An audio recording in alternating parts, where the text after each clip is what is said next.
Moje leiwalle Guten. Mein Numm ass Jerome Luling, an lo leiere ma e bësse Letzebäuerch.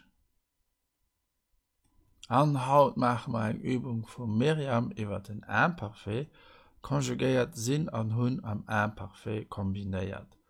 Ech, du, hien, hat, mir, dir, sie, pluriel. Ech hat, du könnt aber auch so ein dir hat, waren, mir waren, ich war, waren, das sie waren, hatten, mir hatten, war das noch? Ich, ja, auch mir hatten, ich war, oder hien hat, war, hat, hien hat, hat keine Zeit, war's,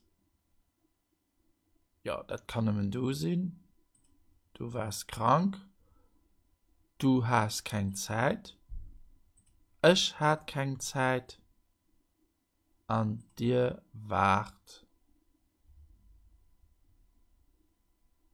op enger Insel. Ganz gut, bravo. Voilà, Konjugaison vom Verb hun a vom Verb sinn am Imparfait. An dat waret auch schon nees.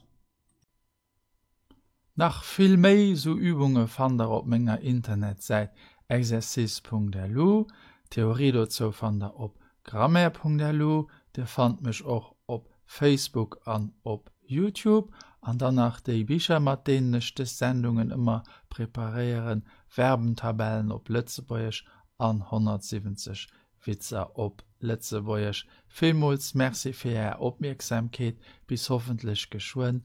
Au revoir.